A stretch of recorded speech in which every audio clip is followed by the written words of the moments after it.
but on a daily basis, I have an opportunity to see people as they're working through their hopes and their dreams. Wow. And to me, one of the central things in my life is being part of development of others. And so if you kind of watch my whole journey, I mean, I joke like I'm a mutt when it comes to profession. So I worked in politics, I worked in ministry, I worked in higher ed recruitment, I worked in team building, I was an athletic coach, I was a nonprofit executive, I started my own business, I taught, was an academic administrator, now back doing this stuff. And I've been through a lot. And only one thing ever really sticks to me. No matter what I go through, it always affects me. When I hustle up or don't have a dime, I'ma go mine. Good times and the bad times, they heavy on my mind. Tapered up or I'm starched down. Either way is mine. I feel fine, but everything around affect my vivid mind. What's up, everybody? Welcome back to a Vivid Mind podcast, the official podcast for young and cultured luxury lifestyle brand. I'm your host, the king of all things dope, King Dope, aka Sid. And today we got another special guest on. what's going on? This guy here ended up on the podcast because as I was searching for interesting and successful guests, you popped up as one of those potential people. And I'm going to be honest, I was looking at people who was associated with the news and all of that. Yeah. And you popped up in pictures with them and as somebody that may be interesting to follow and friend. Interesting and successful. Those are great words to be around. So I take that as an honor. So in this case, the algorithm worked in your favor. There you go. I'll have to pay Google well then. Thank you very much. Yeah. So I would like to introduce you guys to Todd Greer. So Todd. Yeah. Before I get into anything, Okay. Pete, we're going to start with a game. Yes, please. Let's please. Here we go. This game, first game of the day, is called Dumb Questions for Smart People. Okay. I'm down. All right, I have 3 questions for you. Shoot. Do you consider yourself lucky or always prepared? Ooh, yes. The answer is yes. What is there's a great quote about like luck is preparation meeting opportunity or something like that. And I mean, the reality is if I said that I wasn't lucky, I'd be a liar. Okay. But at the same time, if I said I didn't prepare with everything I do, then I'd also be a liar. So I think it's that combination of both coming together. Okay. All right. You got away with that one. That was cheating 100% right there. I took both. Do you think zombies should be fast or slow? And why? Well, I sure hope they're slow. I mean, I want to get away from them. What about you? Of course. Well, I'm getting away either way. It don't matter. See, it's like with a bear. Mm-hmm. You don't have to be fast. You just got to be faster than somebody else, right? That's right. Same thing with zombies. That's right. So as long as I'm faster than somebody else, I'm okay. Okay. Yeah. So if you was in a situation with Walking Dead zombies, those they be slow sometimes and then they be fast at others. Yeah. So they're unpredictable and they're always somewhere they shouldn't be. That's the problem. It's the when you walk through the door and all of a sudden they're there. Yeah. It doesn't matter if you're fast or you're slow, because you're surprised and they got you. They got you. Yeah. That's a tough one right there. I mean, I would always say I'd rather be fast than slow, which therefore I would hope that they're slow rather than fast. But time and chance, man. Time and chance. Time and chance. I'll just be lucky. Let me go back. I wanted the other question. I want to be lucky on that one. Because prepared doesn't mean anything. I want to be lucky. There you go. So for the last question, it's a very infamous one. Okay. All right, let me ask you this: are you a comic book fan? Do you watch any of the superhero stuff? I do watch superhero stuff. Okay. Watch Marvel with my kids. So, okay. Yeah. All right, and you watch DC stuff too? Batman, Superman, all of that. I do. Okay, because I'm having to start asking people ahead of time. Yeah. Who would win, in a fight. This is the end of their life between Iron Man and Batman. Oof. Wow. All right, so this is where it gets interesting.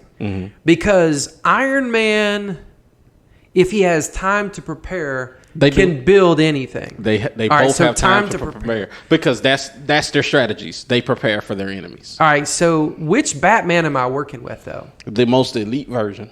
Okay. Because, like, I remember watching reruns of the old Adam West Batman, and the dude literally had everything on his utility belt. Yeah. So that's tough. Wow. Oh, gosh. They're both rich as all get out. Yep. Neither of them is blessed with superpowers in the traditional sense like some of the others. Yeah. Tony's superpowers his intelligence. Batman's superpowers his resilience. Yeah. Tony's a little arrogant sometimes, so I think he oversteps. So I would probably take Batman on that. You sure? I mean, you step back and you think about it. Now, some of the science that Tony has, you got. But if I've got Alfred in my corner... Come on, Alfred compared to Pepper Potts, though. Alfred's the OG. He's been around forever. Yes, that's true. He's got the wisdom on his side. That's Pepper's great, but... Pepper's as smart as Tony. Matter of fact, she outsmarts him the whole ride. And she's got enough humility to be aware of what's going on. So, yeah. Wow. It feels like you've got a take on this, though, Said, right? Because I think as soon as I started to push towards Batman, you were like... I play Heavenly Advocate. Because I see the strengths and weaknesses in both characters. Okay. And ultimately, it's kind of like, what's the difference between a fact and the truth? You get what I'm saying? Yep. Most people think they're synonymous, and they're not. Yeah. And so, to be honest, it could go either way for me. Sure. It really depends on the motivation of the situation. Yeah. You get what I'm saying? So, if Tony's thinking about his kids, what he means to the world... what Cap's gonna think about him losing this fight. I'm way better looking than Thor. Like, if all of that stuff is his motivation, sure. Then he's like, and then if Bruce thinks about the fact, like, I'll never really figure out what happened to my parents. I was gonna say that's the thing. It's like what's driving him? If he's in his dark mode, then there's a killer in him. Yeah, and if he thinks Tony is the only thing in his way stopping him from getting to the actual villain, sure. Then I think Tony's got more of a sense of humor, and so even when he's fighting, there's always the joke or the barb that he's going to throw out there. Where I think when Batman goes in and he's really fighting, it gets a little intense. It's dark. It's dark. There's a reason he's the Dark Knight, right? So. Poof. But I mean, Tony can build some stuff too. Yes. The amount of rocketry that he has and bombs and firepower. That's a tough one. You want to still go with Batman? I'm going to go Batman. I got to go Batman. I'm going to give love because the guy that's like my little brother, like he lived the Batman life as a kid. Like he embodied Batman at one point. Really? Like he was like, I don't answer by my name anymore. His name was Batman. So I mean, you got to give love there. So I'm gonna go. Cool. I'm gonna go back to some youth right there. Okay, then. Yeah. Well, that's acceptable. Yeah. So, like I said, I met you. Well, I come across your profile searching for other whom I like to say current and future superstars. Anybody who's allowed on this platform is a superstar. The crowd just doesn't know it yet. I appreciate that. So I saw, first thing that got me was he has a very professional photo. I was like, this is a nice looking Which photo. one? You got your bow tie on. Like, this is a nice looking photo. And then I clicked on your profile and I seen that you had ties to some very prestigious jobs. And I was just like, okay, that's all I need to see. He looks like he's done some interesting things, and he knows some things that can unlock people's brains in a simple conversation. So take us back to the beginning, like your formidable years. Who were your parents? Who was your influences? Sure. What were you into? Did you care about life? Yeah, no, that's good questions. So what's funny is for most people in Mobile, they don't realize I'm actually not from Mobile. All right, so interesting. That's the interesting thing, and part of it is if you're listening from someplace else, the Greer last name is on billboards here. It's an old family grocery store, but I'm from Southeast Michigan, so like I grew up between Detroit and Toledo. Wow, and that's a lot, I would say, of like what from a beginning makes me who I am. So one. I grew up in a very blue-collar town. Everybody in the area that I'm from, you functionally, like you grow up that at least somebody in your family works for Ford. Okay. So that's what's going on. That's the early age for me. And that was, for me, it was my grandfather worked at Ford and we had some family in that area. But a lot of it really came to the fact that I saw a work ethic in my dad and my mom. So my mom was a stay-at-home mom, but the ability for her to step in at times when we as kids, we played sports, we did all kinds of after-school activities, and from an early age, I had a paper route. So 9 years old, my brother and I shared a paper route. My sister had a paper route. How old do you think I am? Let's start with that. It seems like you're talking about paper routes. It's got to be the 80s. Okay, it was. Well, yeah, so actually that would have been 90. So I was born in 81. Oh, wow. Yeah, so I'm an old man. Yeah, you're older than I thought, but you're not as old as you could be. There you go. That's a good answer. Yeah, thank you. I think we'll take that for a compliment. No, but I mean, so I started paper routes early, so the idea of having to work to get what you want. So we were talking a little bit before we got on about gaming systems. Yeah. And I remember as a kid, my brother and I, so my sister was the oldest, my brother's middle, and I'm the baby of the family. And I remember my dad was one of those people, high work ethic and high expectations. So like you don't just bring whatever, you bring your best. Yeah, all the time. And so I remember like my brother and I made a bargain with him, and this is probably like 89 or whatever.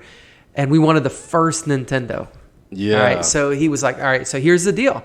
In order for you guys to get a Nintendo, two things have to happen. One, you both have to get straight A's. Okay. All right, Dad. Next, you got to earn the money for it. So even if you earn the money, earn the money, but you don't have the grades, that's exactly it. And so, it's funny, but like that cemented something in me at an early age that, you have responsibility before you get privilege. And so you had to work your way to it. And so that was something that was very deep ingrained at an early age for my whole family, was that you work hard.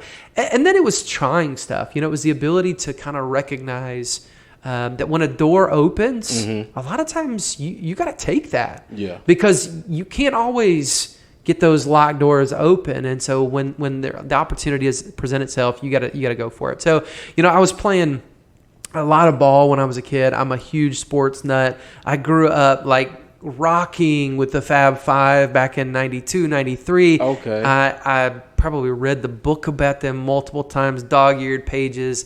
Like those guys I love. Do you know they still don't fully accept that they... listen, trust me, yeah. The banners aren't up there, and you can't do crazy. That. Yeah. And especially in the era we live in now with the name, image, and likeness. Yeah. But yeah, I mean, so I grew up with them. I grew up with the Red Wings, who were tough and crazy. I grew up with the Bad Boys, the Pistons, where Detroit, they literally fought people. I mean, they literally fought people. And so there's that grit that you have, that when you're up there, that you can't be soft and come out of that area. And so, soft doesn't mean just a physical toughness. It's really, it's about the mental and understanding that there's a collective here. So we're in it together. And so you're never going on your own. You're going with people. And I think that's one of the things that has stood out to me is, from an early age, seeing that we as human beings have a responsibility, not just for ourselves. Yeah, we have to lead first ourselves, but we have to go out and share that with people. And so, finding people and teams was always a big deal for me, you know. So playing sports was huge. I was in broadcasting as a high school student. I loved it. How you go from sports to, first of all, what was your sport? Yeah, so I played baseball, and we'll get into like why sometimes you have a fear of failure and you stop. I played baseball, played tennis, and then like we were in the era like in the mid 90s where Mighty Ducks came out. Yeah. And so Mighty Ducks is a great film. We were huge like street hockey. Like neighborhood versus neighborhood street hockey. Yeah. And we got into it. Like we had jerseys printed. That's crazy. And you know, like, I only see that on movies. That's right. I've never seen like a person who actually like their neighborhood went that far. It was next level. But that was the era in that time for us, is that we grew up with that. And you had to be tough because, you know, street hockey, you're not talking about running around with pads all the time. We were playing, I say street, but we were playing in a tennis court.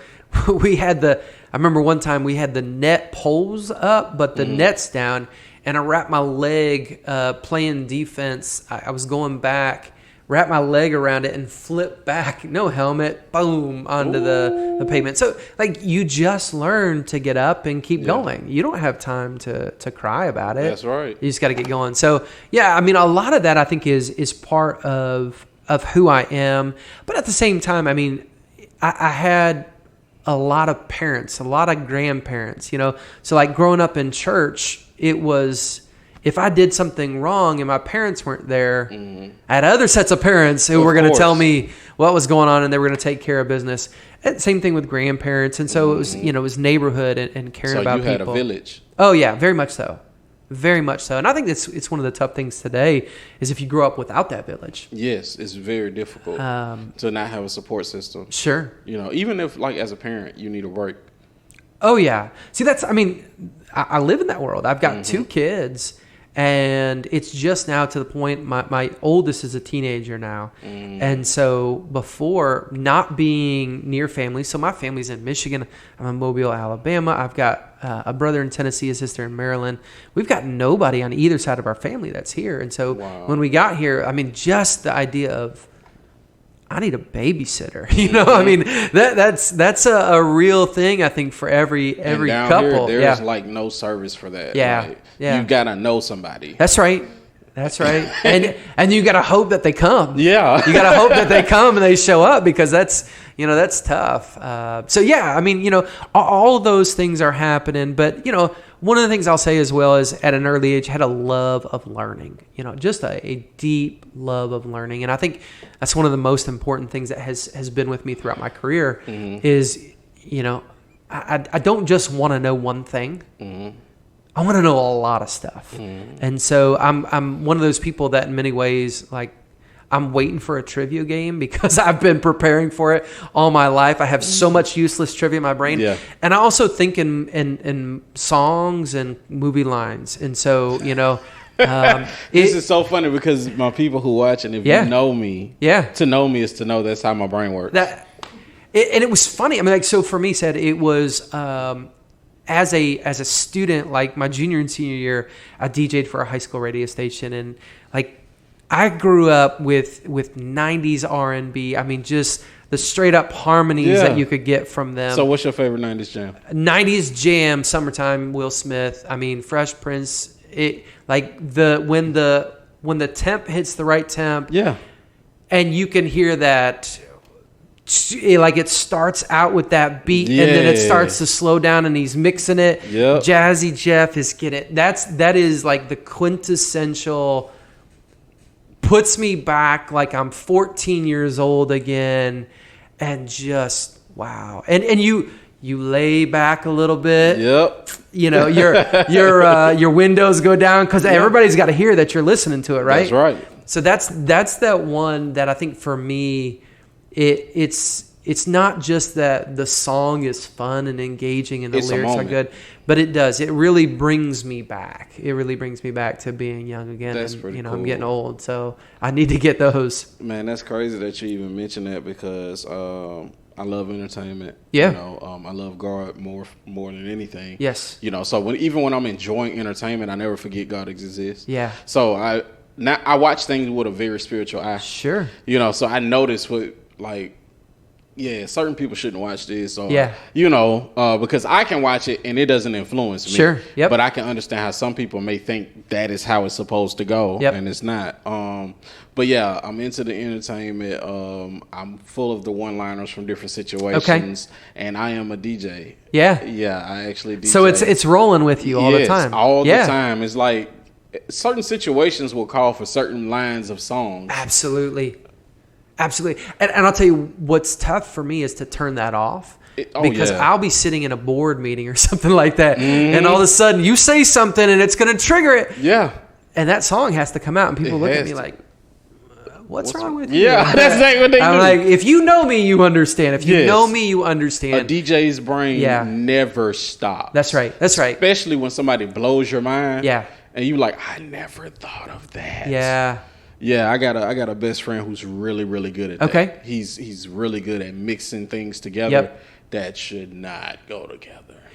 You know, that's an interesting thing because I think a lot of times we just assume the easy blends, the easy mixes.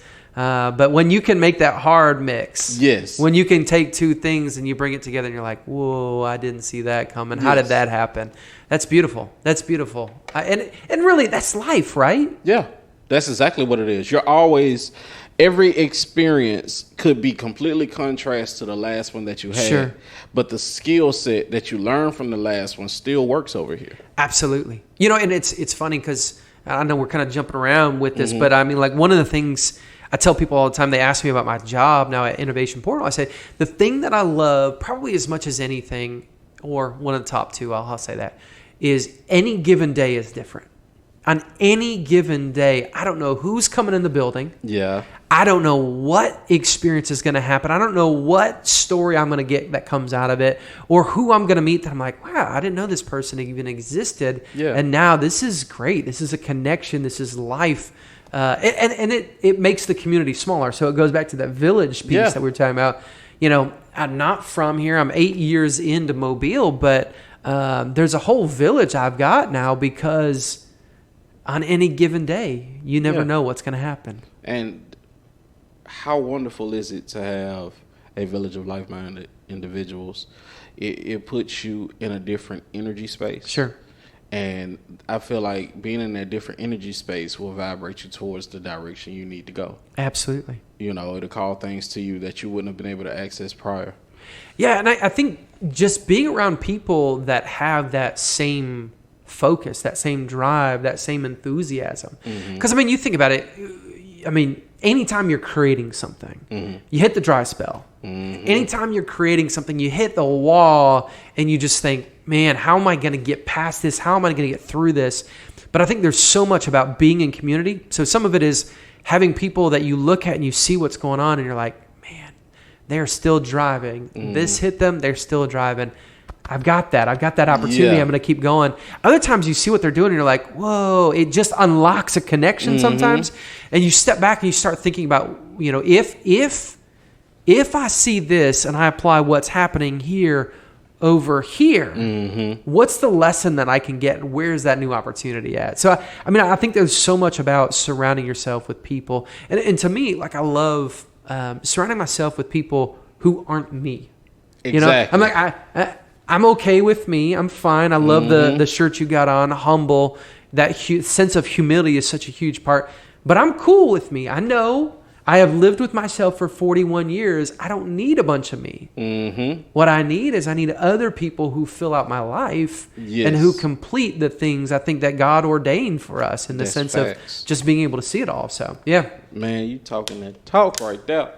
That's the reason why I even created this platform, is simply because I'm on my journey to my first million. Yeah. You know, I'm not next to it right now, but I feel like I'm right next to it, if that makes any sense at all. I feel like I'm literally a break moment away from it being here. Sure. You know, so I created this platform to basically give people a eyeball in the room, because it really doesn't matter who I speak with. Yeah. I once had a man tell me I just have very trusting eyes and a calming voice, and he said that's why people tell you their secrets, you know. And I just trusted in what he said. Yeah. But in all honesty, I feel like it's because you can feel the sincerity when I'm speaking. You know, we live in a world that it's hard. It's hard for us to listen anymore. Mm-hmm. And so I think the fact that you have intentionally gone out and you're seeking to listen. Yeah, you're directing a conversation, but you're listening. Mm-hmm. You know, and I think if we step back and we look at it, the reality is, if I'm talking all the time, what am I learning? Not a thing. That's it. I'm only trying to reinforce my own thought. Yeah. You know, it say pray always, but meditate on the word day and night. Yes. And the reason why he wants you to meditate is because he wants you to actually reflect on what he is saying. Yeah. And if you reflect long enough, you will actually hear him speak.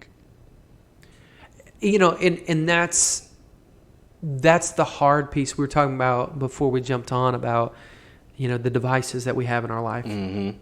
And it's hard, I think, for a lot of times for us to slow down enough just to experience that. I was talking with one of our entrepreneurs the other day, and, you know, he's a guy of faith as well. And I said, you know, if you look at some of the most brilliant thinkers and world leaders over the course of history, one of the things that they have done is they've all made space to walk. And I'm not talking like 5-minute walk. I'm talking like an hour-long walk. And I said, why do you think that is? And he was like, I mean, hey, it's good for your health. I'm like, yeah, absolutely. Mm-hmm. You get out and walk, it's good for your health. But it's also good for your brain. Because the amazing thing that happens a lot of times is our best ideas, they don't come from sitting and pushing at something. They come at your most relaxed. Right? Yeah. It's why everybody has that in the shower moment or on the toilet moment, right? It's the toilet. And I'm gonna tell you my new one. And here's a tip for people. It's at the movies. Okay. Because my brain is distracted. You're living in the world that they've created. Yeah, yeah, okay. All right, I get it. It's at the movies and it's after a nap. Yeah. Naps are vital for me. Like I can go to sleep right now. Yeah.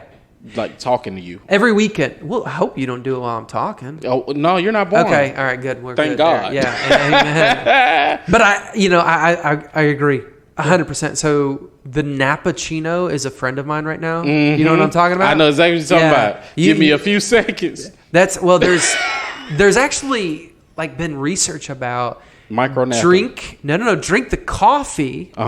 Get yourself a 15-20 minute nap. And as soon as that caffeine's starting to hit and you're coming out of that nap, it's like jet fuel. Oh, because all right. So it's the same thing I do with if I eat some candy before I go to sleep. There you go. It's the same exact thing. Yep, because that sugar rush will start to trigger right as you're coming out. It kick in about 15, 20 minutes. Yep. And you good to go. That's right. B12s work just as good. All right, y'all. So what we about to do is we about to take a quick break. And we're going to jump right back into it.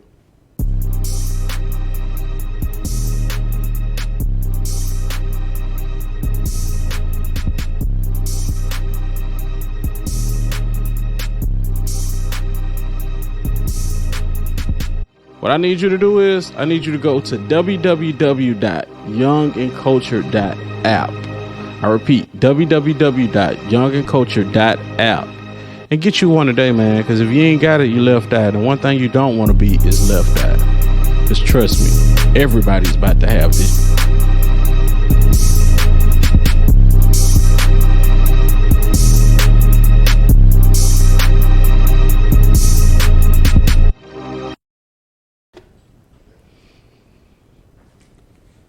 You know, if I was really into coffee, the Nappuccino would be my thing. But we don't even want to talk about what coffee do to me. Uh-oh. Yeah. Okay. It made me go sit down and think. Fair enough.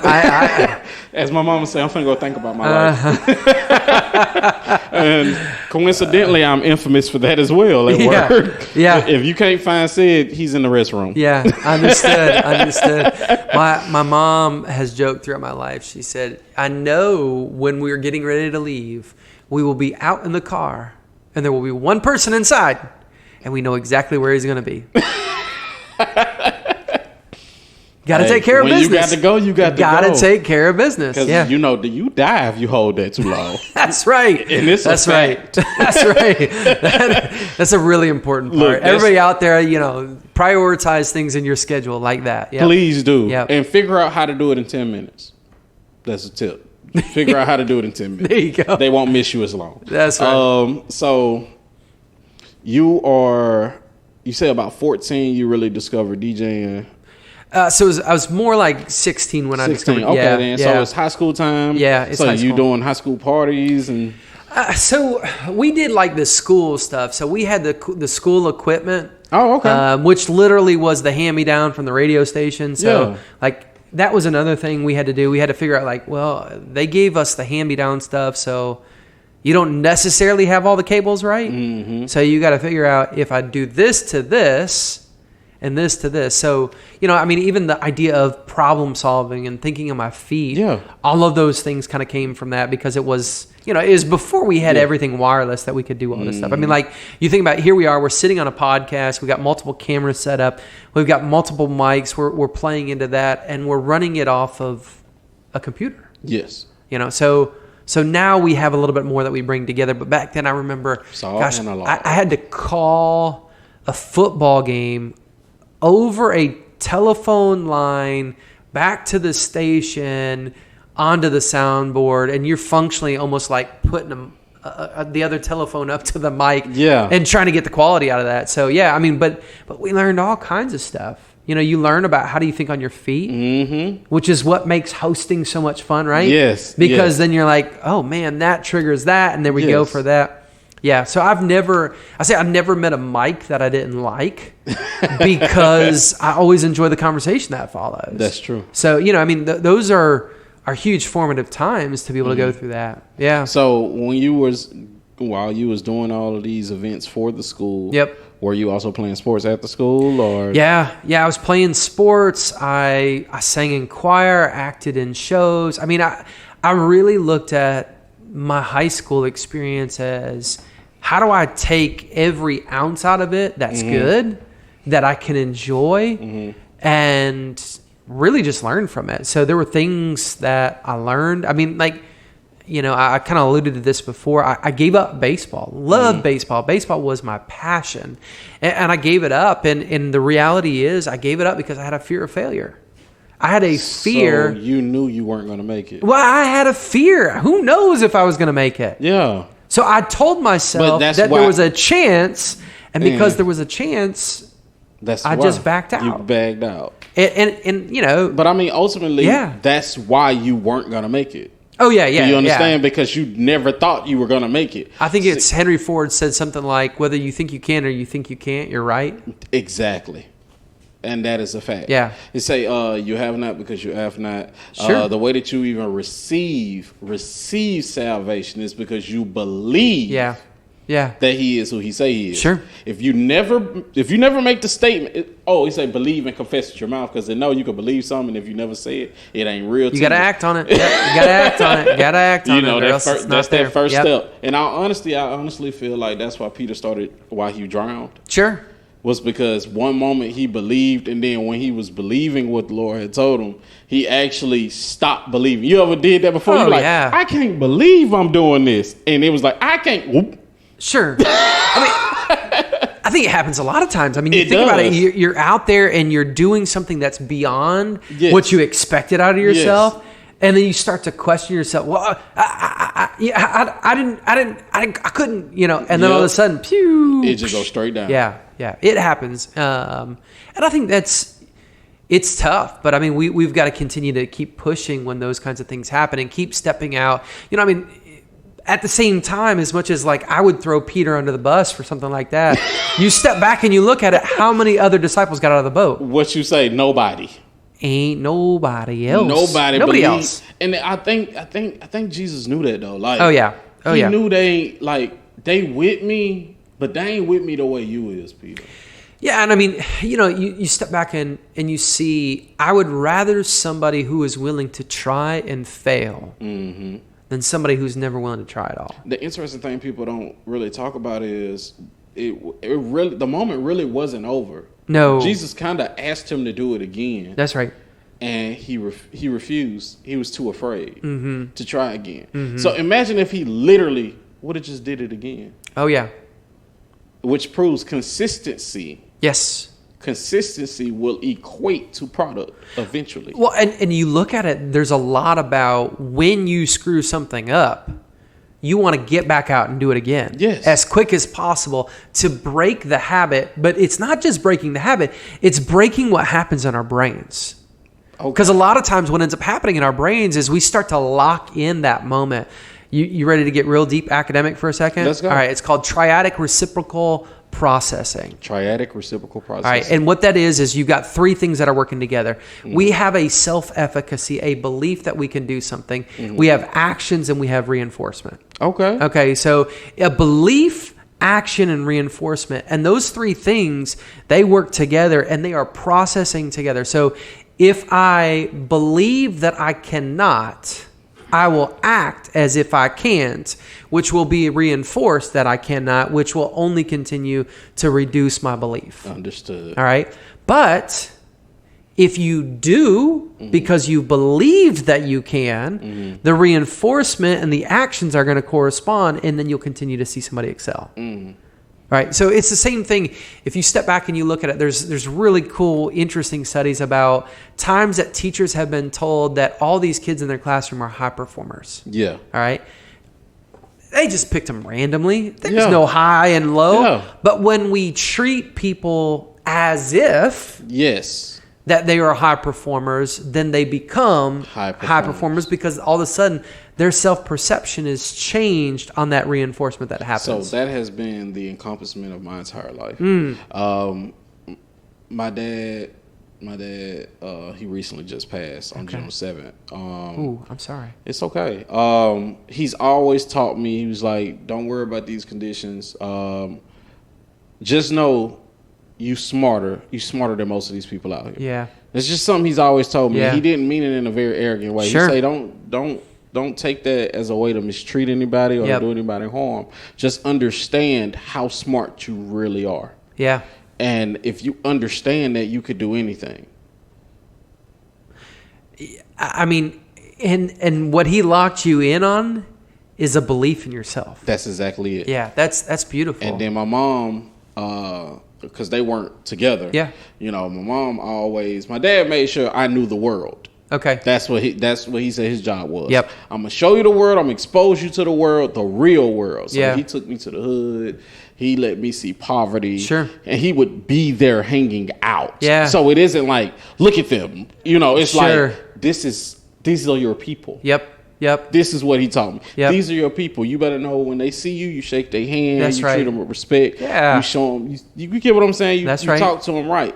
However, he was living a little bit better than them. Yeah. But not what I would equate as good as my mom on this side. So my mom is from poverty as well, but it's more of not a city poverty, it's a country poverty. Okay. So she built her life up as a nurse. Yeah. You know, and had us basically in suburbia, you know, as best as she could. And in that environment, I always had something to eat. Mm-hmm. Even if it was something I didn't want. There was something I was there. Yeah. I was always able to take a bath. Yep. I was always able to have lights on and all of that kind of stuff. And her thing was her parents didn't allow for her to try whatever she wanted. Okay. So I should. Yeah. If I think I could do it, try. Yeah. So this is cool here because you had a sense of you're never too good. Mm-hmm. Okay. Because I think that's an important piece.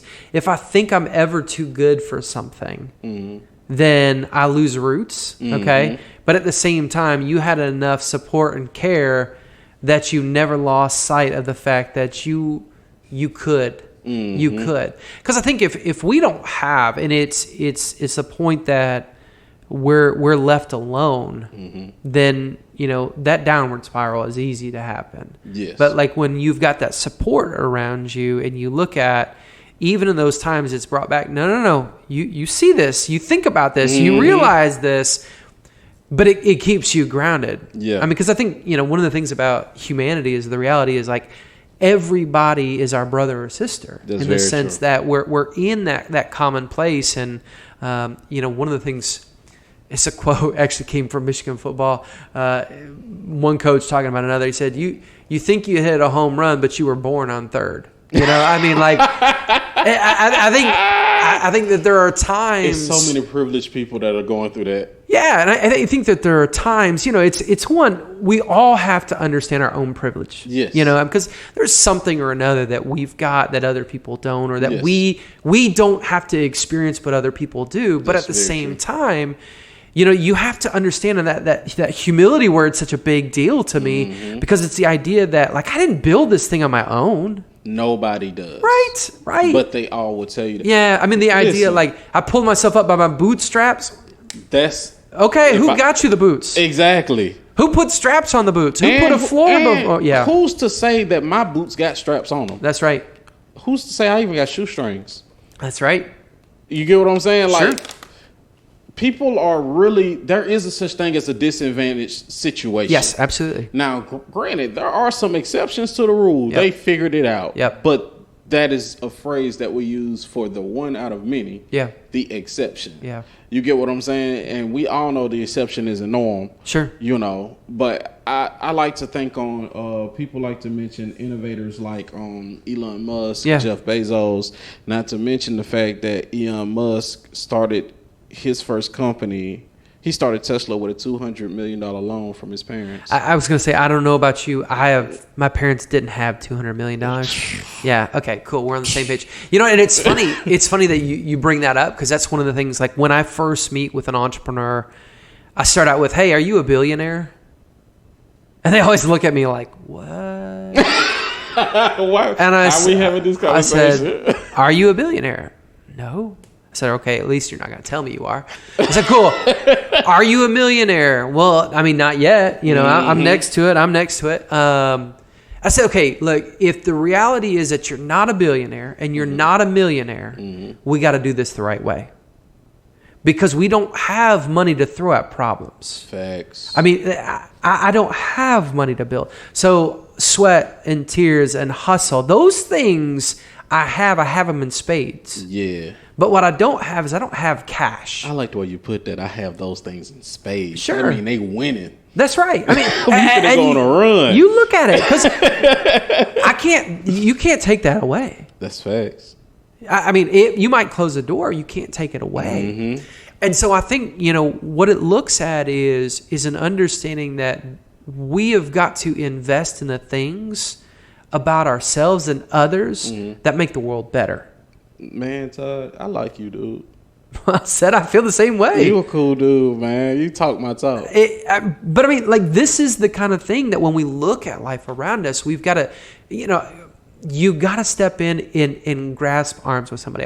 This is cool. One of the coolest stories I experienced. All right. So this is a weird thing. So back 7-8 years ago, I was part of a team. In fact, I get a chance to record an episode for this. So I started a thing at a nonprofit called the Nonprofit Exchange. And it was a video podcast. We were vlogging, whatever you want to call it. I mean, like 7-8 years ago. Okay, so I first got to Mobile when nobody was caring. I mean, they were just I mean, it was like my mom would tune in every now and again, and I bet you it would be so popping right now. I mean, yeah. Well, and it's funny. So it is celebrating, I don't know, like the 1,000th episode or something. Maybe not 1,000, but it's celebrating this huge monumental moment tomorrow. Wow. And so we're recording this, and it started with nothing. But one of the guests I had on, I was at the time, like, I lived a lot on Twitter. So Twitter to me was the way that I could find people that I wasn't supposed to engage with. And I could throw a line out and see if they'd check in with me. So, like, you know, what's the worst they can say? No. Okay. Yeah, I hear no every day. I didn't have it either. I didn't have it before, so I don't have it either. That's easy. But I remember I reached out to this lady, and it was so amazing. Frances Hesselbein is her name, all right? Frances, as I was kind of doing my research on her, Frances was, I think at the time, like 99 years old, all right? So my academic background is organizational leadership. I've got a PhD there, and there's a guy whose work Like, he influenced so many of us, all right? He influenced so many of us. A guy by the name of Peter Drucker, all right? And she was like his best friend, all right? She was the head of the Girl Scouts of the United States in the 1990s. And around that time, President Clinton gave her the Presidential Medal of Freedom, which is the highest award that a citizen, a non-military personnel can get, all right? So I reached out and I was like, hey, I'd love to do an episode with you. I mean, much like you reached out to me, I don't know you. You don't know me, but I like you and I want to get to know you. So we did, and we ended up having a couple episodes, and she wrote for the magazine that I was working alongside that. And I asked her one time, I was like, Frances, you literally have met every world leader. You have spoken before so many corporate CEOs. Why me? Like, why would you take time to answer my message and be on a show with me and write for this thing? And she said, Todd, and she had this sweet voice of, I mean, imagine a 99-year-old. I've taken care of many. Right? Okay. She said, there is a statement that's really important to me. She said, I was taught early as a girl that we are to be openers of doors. All right, and there's a statement by Ralph Waldo Emerson. He says, "Be ye an opener of doors." And so what she said to me is, she said, Todd, I had to figure out, once I saw the qualities you wrote to me initially, I saw that passion that you had to be able to impact your audience. And she said, I knew that it was worth my investment in that because of what you were doing. So she said, figure out who in your life is willing to take steps forward and then open every door possible for them. She said, because somebody opened it for you, you're going to turn around and open the door for somebody else. And I'll tell you, it's one of those truisms that I have taken to heart so much. And the amount of students over the course of my journey that I've had that opportunity. And I mean, I've got two last year that I worked with heavily. They were trying to graduate early, and I was just walking through everything to help them through. And they were like, why? And I said, let me tell you this truth. And this truth is something you have to put into your heart, and you have to live that back to others. I said, I see you. I see the work that you're doing. I see the time that you put in. I see the heart that you have. I have an opportunity to open a door for you. Because of where I'm at in the journey, I can open a door for you. But there's somebody that's coming behind you. They haven't got to that point yet. So now, because I've let you in the door, now you've got to turn around and let other people in that door. Yeah. And I think that's one of the hard things that we deal with in our world, which is we recognize somebody opened the door for us. Yes. I mean, you know, no matter the old pull you up by your bootstraps story, somebody opened the door for us. Somebody gave you them shoes. That's right. And so if we don't pay that back, if we don't share that love for other people, if we don't share that story and that grace and that mercy and that care, the knowledge, whatever that thing is that we have been gifted, then we're being incredibly selfish. And in that moment, we are actually doing exactly what Jesus commanded. So I'm going to say what Jesus commanded. Say again for me the phrase, because I got a revelation when you said it. Yeah, be ye an opener of doors. So be ye an opener of doors. If you actually pay attention to what he said he said, be you an opener of doors. That's right. He didn't say be anybody other but yourself. That's right. And that will allow for you to be an opener of doors. Absolutely. And they say your gift will make room for you. And you have to. You have to. It all boils back to Jesus said, I gave you numerous opportunities to prove that you was who you said you was. I was hungry and you fed me not. I was naked and you did not give me any clothes. And they was like, what do you mean? I've never seen you before in my life. Yeah. All those many people that you passed by, they are a part of me. Yeah. I have an account of every opportunity you got to open a door for somebody who could not open it for themselves. Yes. And you did not do it. Yeah. And you're going to have to answer for that. And you step back and you think about, we live in a culture that it's so easy to just be me and focus on me. And it's not even a real me. No, that's the one you made up. It's the me that I've set up on social media, or I've set up on my platform, whatever that is. And it's a portrayal. I mean, we're really good at acting. Yeah. But we aren't always very good at that whole community thing. I mean, go back to that village. What does it look like? And I think, wherever you're at out there, whatever it is that you're doing, think about, who are you supporting?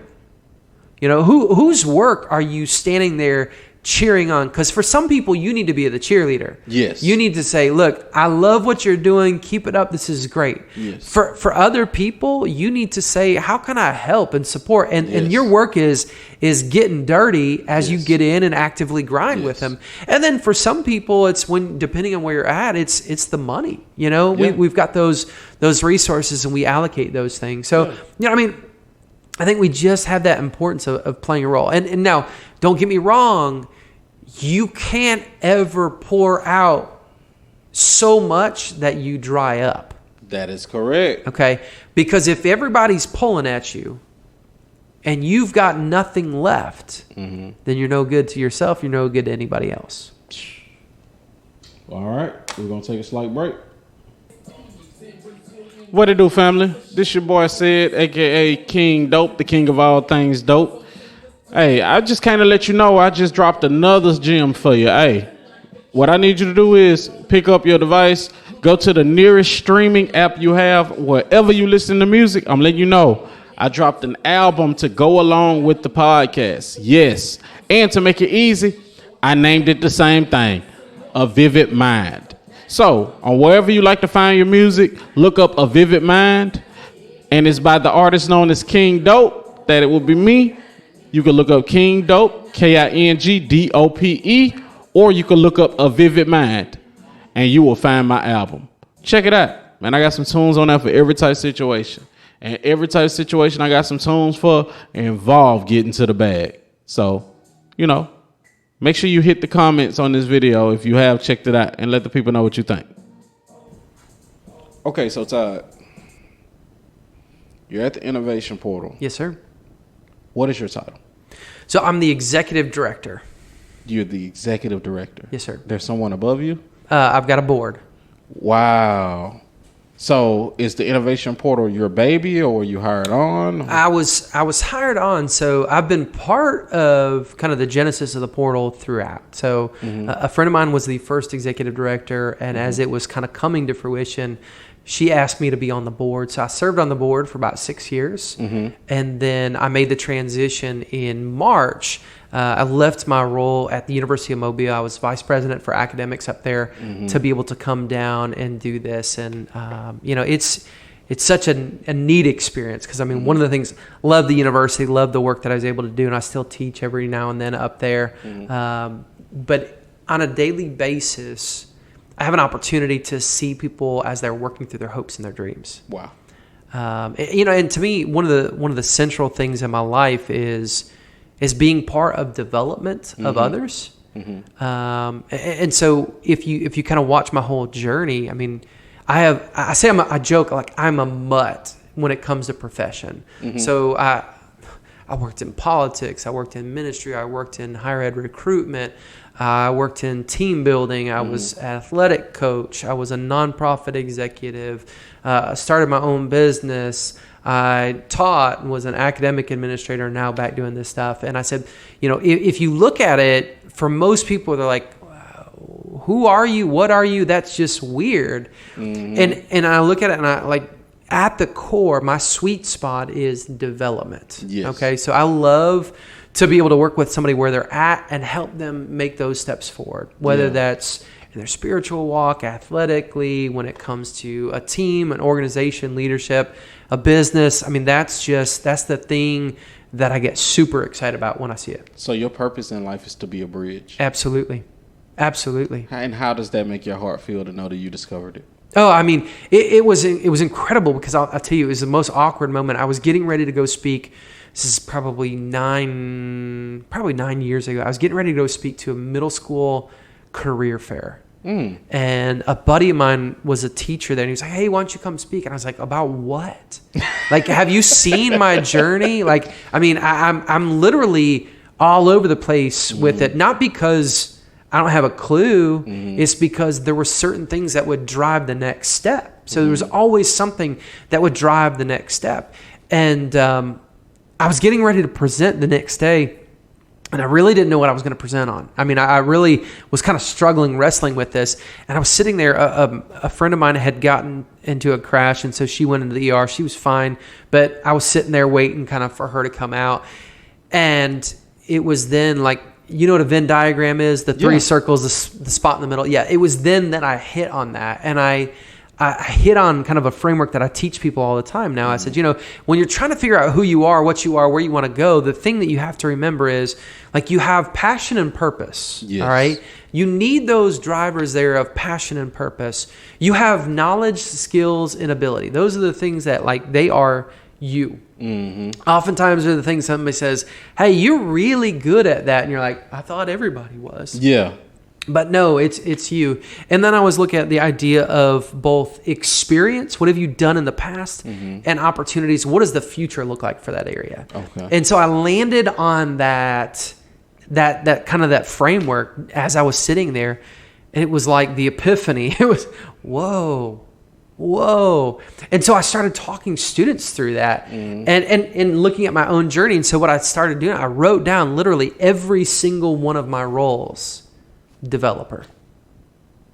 Every single one of the roles. You know, it was about developing something, taking something from where it was and moving it forward. That's crazy. Yeah. And once again, I started this interview by saying I had no idea what Todd did, but it's divine intervention that you're sitting in this chair because even I need you right now. I feel it. And I'm glad that you guys get to see that. So, yes, I have a lot of answers. I am full of knowledge and wisdom because I am a sponge when it comes to knowledge. I absorb it everywhere, but I realized my real niche in life was I naturally understand business. Yeah. Even if I don't know that I know what I know. Does that make sense? Yep. It's like I make good calls all the time with it, and it's not my money. Yeah. And it's like me and my wife joke all the time. She was like, if only you had the money, we would never need the money again. Yeah. If you only had it one time. Yeah. Because of the sage advice I've absorbed over all these years from people who have lost it. Yeah. You get what I'm saying? Yeah. That's yep. So it's like, wow. But it's always been a barrier, but I've hit this point where I'm ready to advance beyond. And my faith has finally got strong enough to take the step. Okay. And a lot of people don't want to mention that is the thing. Yeah. So most people got to be broken down. Sure. To the point they have nothing. Yeah. See, I watch somebody else break down. Okay. And leave without actually accomplishing more than making me proud. You get what I'm saying? They definitely made me proud. And I'm talking about my dad. He definitely made me proud. And I made him proud before he decided to leave this earth. However, I looked at his life and was like, he left some cards on the table. That ain't going to be me. Yeah. And I've already done some things, that people might consider achievements. Sure. And God have to remind me, like, no, dude, you're amazing already. Yeah. I think a lot of times that's what we judge success in other people, but we don't see it in ourselves. Yeah. Because it's so easy, because we see that external and we see certain things that are deemed success. I mean, so you step back and you think, where do we put the accolades now? Trophies, money, awards. We look at positions. We look at fame. But the reality is, those people are often more broken than we are. Yes. Because what they lack is they lack a wholeness.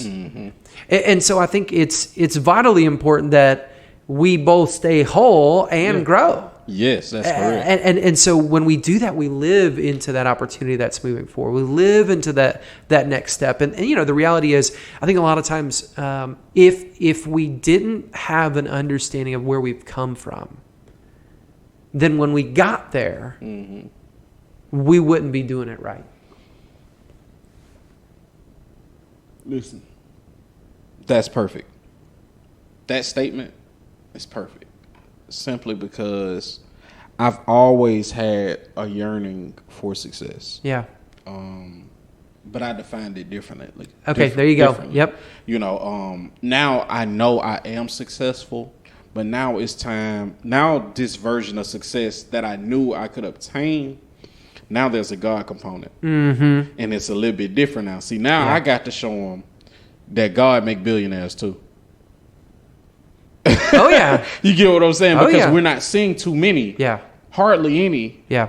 Of God's billionaires. Because they were taught, you know, a life of modesty and all of those things. Sure. Which modesty is an attitude. It's not a financial statement. Well, and I think what you see oftentimes is that the people that have achieved that wealth, but God is at the core of it, the way they use that wealth is different. Yes.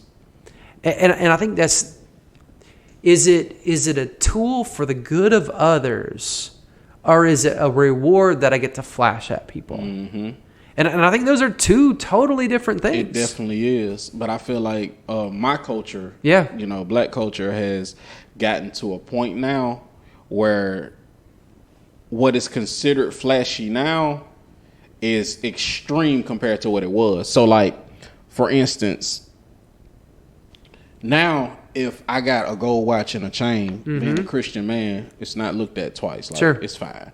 You get what I'm saying? Because those who are living a different lifestyle got on 10 chains and 30 watches and driving 6 of these cars that I only have 1 of. That's right. Do you get what I'm saying? And I feel like I had to say, like I was talking to my bishop about one time, I explained to her, I said, you know why the children are choosing to go that way? Is because it looks more fun over there. Oh, yeah. Oh, yeah. And I'm not going to lie to them and tell them that it's not hard over here. But I will tell them it's worth it over here. Yeah. Do you like what I drive? Do you see my family? We're actually happy. Sure. You get what I'm saying? That's well, right. how is that all possible? I said, well, my starting point was here. Yeah. I learned how to get my head low. I learned the lower I got to the ground, the higher in the air I could fly. Because it helped me realize anything was possible. Yeah. The moment I could pray for a pair of shoes and the shoes didn't show up, but the path to get those shoes showed up. Yes, it took some work. Yeah. But the path showed up, and I have zero regrets. Like, I don't have to deal with any backlash from me getting a pair of shoes. From me I got video games over there people are having a tough time getting. Yeah. I just pray real hard about it. Yeah. And we talked about my vision board earlier. Sure. Both of those were on my vision board. Yeah. I got them 6 months apart.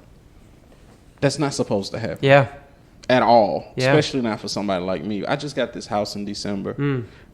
I had my wife, I used it on her.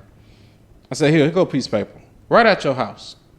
Write it out. I said, and God said, don't leave nothing out. Yeah. Down to the T. We in that house. You understand what I'm saying? Yeah. We're here. Yeah. We're here. And by the way, I had her do that roughly about 8 months before we got it. And a month prior to us getting this house, there was no way in the world we could get a house. Sure. I just want you to know that. Yeah. One day God spoke to me and said, no, it's time for y'all to move. Yeah. Y'all need to move now. And I was like, okay, I'm going to tell my wife I'm going to get on the journey. I don't know what we finna do. I came home and I said, hey, God said we got to move now with no prospects. We don't know what we're going to do, but we got to move right now. No lie, that same day my mom came over and was like, hey, I just talked to this realtor, and we got pretty good chances. I was like, do you have his information? I ain't tell her nothing. I said, I just want to try him out and see, because we just got to know. Okay. You get what I'm saying? We just got to know. Yep. And no lie, I talked to this guy 40 days later, we was in this house. Wow. With no prospects. So yeah, I know if he will do that for me, there is no way that he won't. And I can honestly tell you, ever since we got into this house, I do not flash this house. Nobody on the internet sees this house. Yeah. But the loved ones and now friends that come over, I show them every piece of it. Yeah. Why? Because I want them to see what God did. Yeah. Because I could tell them, he could do this for you. Yeah, I mean, I think that's the amazing thing is our God is a God of journeys. You know, He's a God of journeys. We're on that journey. We're making those steps forward, and I think we oftentimes we get to points where we see how he's worked, and the key for you then, Ted, is now that you're here, never forgetting the journey that got you through this, never forgetting the God of second chances, the God who leads, and to be able to continue to work that thing forward. Because I think that's one of the beautiful pieces of it is you're not done. Yeah. You're not done. Yeah. Because he's not done. At all. And I think we walk through that journey, and it's, I love the fact that I'm not a completed project, because there's a whole lot that I still feel like is possible. I still feel like there's a whole lot there. So. What's so crazy about you saying you're not done, right? So what age was it that Jesus started on his ministry? I mean, he was 30. He was 30. All right, so what's the significance of the age 30? Do you know that people of the Jewish and Hebrew community do not allow for their children to leave home until the age of 30? Why? Because your brain hasn't really fully developed yet. Yes. In order for you to understand the constructs of building wealth in a family. Sure. So you have to. So at any given time, there are 3 generations in one home. Yeah. Yeah. And so you could really learn from the pitfalls of those before, which is why they have generational wealth. Yeah. So I just think about my journey up until this point. This is actually the beginning. Yeah. Yeah. You get what I'm saying? Yeah, it's actually the very beginning of the journey. Yeah. And it's like, wow. And then I was watching Myron Golden online. I don't know if you know him. Mm-mm. He's a multimillionaire who makes money off of making other millionaires. Okay. That's literally his job. How crazy is that? Yeah. So in everything he teaches these millionaires, or he teaches these people to become billionaires, are based on biblical principles. So he pointed out in the word, and he said, if you see it in this book, it not only exists, but it's for you. It's in your favor. You just aren't aware of it. So what he talked about was how Abram went from Abraham. Abram was 75 years old. Oh, he's an old man. And the promise he received from God was 25 years prior to him receiving it. Yeah. He was 100 when he got the first of the things. That's why his wife laughed. That's exactly why she laughed. There ain't no baby happening here. Yeah. Exactly. Yeah. So it's like, a lot of the times we think it's over. Sure. And the reason it hadn't started yet is because either we haven't received the word or we haven't believed the word that we received. Now, the difference is, I've believed mine since I was 12 years old. I had a prophet come to our church, and he touched my hands. He said, you got the spirit of Joseph all over you. Now, I didn't know who he was talking about. I thought he was talking about Jesus' daddy. Yeah. You know what I'm saying? Yeah, am I going to become a carpenter like Jesus' daddy? You know what I'm saying? Yeah. But I was, being a kid watching movies, Joseph, King of Dreams. King of Dreams, yeah. And I watched that movie all my life, and I did not realize until I got into my 20s what he was actually saying. Yeah. Joseph had enough, it was his gifting from God to not only dream, but he had business acumen to make the right moves at the right times. I mean, you think about it, that was he was going up against not just a small issue. He was going up against a big one. And everybody was going to die if he made the wrong move. Yeah. So we walk through that. And I think that's one of the reasons why when you look at Jesus, he says, be wise as serpents, be harmless as doves. Yeah. I mean, you got to understand that there's got to be a wisdom that takes place in the things that we do. And so, never jumping out in a sense that we're not grounded in who he is first. So, yeah. And until you fully know who he is, you don't know who you are. And that's the discovery. I mean, that's where, again, that goes back to that journey. We're not done yet. Yeah. We keep coming through that pathway. And that's the other thing I think it's great. We go back again to that idea of people surrounding us. There's always somebody that has gone further on the journey than you. And there's always somebody coming behind you. So the idea and the opportunity to be able to look ahead to mentors and look back to people who you need to mentor is a big part of that. Because, nobody wants to go alone. The reality is nobody wants to go alone. Let's not go alone. Let's do it together. No, let's do it together. Man, that's so crazy. So currently, with your current life, you are married? I am married. Been married for 17 years. 2 kids. A dog, a guinea pig, 2 fish, and what feels like about 1,000 other things. And you look like you enjoy your life. I do. You know, I mean, and I think it's important to say that I enjoy it. It doesn't mean it's not hard. It doesn't mean it doesn't tire me out. I mean, like, there are days I come home from work and I just want to crash. You know, I mean, it's tiring. And so I think it's an important thing. I find joy in what I do. I find joy in my family. I find joy in the people I'm around. But it's also tough. You know, it's hard work. It's hard work. It's a grind a lot of times. But, you know, yeah, absolutely. It's a blast. Man, this has been an amazing conversation. Thank you. If you have been paying attention, I hope that you're part of one of our subscription-based platforms, simply because we have a small segment I'm going to do with Todd that, you know, I do with people that I respect, or people who I feel like just going to give you some good game, and it's going to be called Get the Bag. So if you're not a part of helping me take care of my family, it's easy to do. All you got to do is make sure you click on my Linktree account and pick one of those platforms in order to contribute to my life. Or you can always go to youngandcultured.app and make a purchase of a clothing item. You know, that helps take care of my family as well. You know, so like always, I am Sid, a.k.a. King Dope, the king of all things dope. I've had on this show Todd Greer, and we bid you a live humble and prosper. I've been through a lot. And only one thing ever really sticks to me. No matter what I go through, it always affects me. When I hustle up or don't have a dime, I'ma go mine. Good times and the bad times, they heavy on my mind. Tapered up or I'm starched down. Either way is mine. I feel fine, but everything around affect my vivid mind.